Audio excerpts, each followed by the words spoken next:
হুজুর ভারত তথা বাংলাদেশ বা বিভিন্ন জায়গাত আসামও দেখা যায় বা বাংলাদেশও দেখা যায় যুবতী মেয়েসকলতে সোশ্যাল মিডিয়াত রিল বানাইন, রোস্ট ভিডিও বানাইন, বিভিন্ন ধরনের ভিডিও বানান। কিতা আহ্বান জানাইবা আপনি এই বিষয় নিয়ে? ওই ভাই নহল এই ব্যাপারে অন্তর তাকি হওয়ার মতো কোনটা নাই। আর বড় বড় ওলামাই হক্কানি রব্বানি হল আসন, এরা মাতিলে তো ভালো হইল অনেক। আর বিশেষ করে আমরার সমাজও চাই আসাম হোক বা বাংলাদেশ, পাকিস্তান, ইন্ডিয়া যে কোনো জায়গাত হোক বা আল্লাহর বদর বড় বড় শিক্ষিত বাহিনী হল আসন, দিনদার হল আসন, এরা মানুষে তুলা একটা যদি নিজের ফ্যামিলি নিজের আওলাদ বিবেচন্তর খেয়াল নিতা বড় ফায়দা হইল।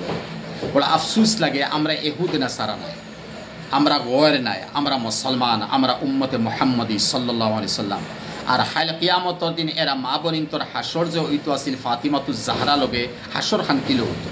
হাইল কিয়ামতর দিন সারা মহিলা সর্দার হযরতে ফাতিমাতুজ জাহরা তাআলা রাদিয়াল্লাহু তাআলা আনহা। আমরা ওখানটা তুলা বুঝি না যে এক মহিলা, ই মহিলা তাকে আওলাদ আল্লাহ জন্ম দিতরা, ই আওলাদ ইগু নেককার দিনদার ও সময় হইব যে সময় মহিলার মধ্যে পর্দা থাকবে। ইহাতকে মাথর মধ্যে ফন্ত শরীয়তে পর্দা হইয়া দেয়।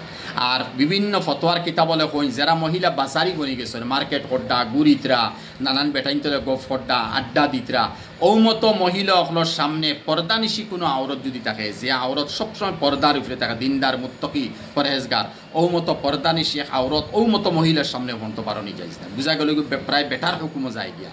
এর কারণে এরা মহিলা অকলের কন্ট্রোল দেখুয়া আলা কুল্লুকুম রাইন ওয়া কুল্লুকুম মাসউলুন আন রাইয়াতি। নিশ্চয় এই মহিলা বিয়া যদি হয়ে যায় তে স্বামী আসুন, আর যদি বিয়া হয়েছে না তে বাই আর বাপ আসুন। কিয়ামত দিন বুখারী শরীফের হাদিস। এরারে আল্লাহ পাকে সোয়াল করব যে তোমার মা তাহাত যারা আসলে এরার মুরব্বিয়ানা নিগাহবানি তুমি কিতা করছো। কিয়ামত দিন তুমি আলিম হয়ে যাও, মুফতি হয়ে যাও, আর বড় কুন্ত হয়ে যাও, তোমারে আল্লাহ ধরব, এরেও ধরব মহিলারে, তোমারে আল্লাহ ধরব। খৈরের সাথে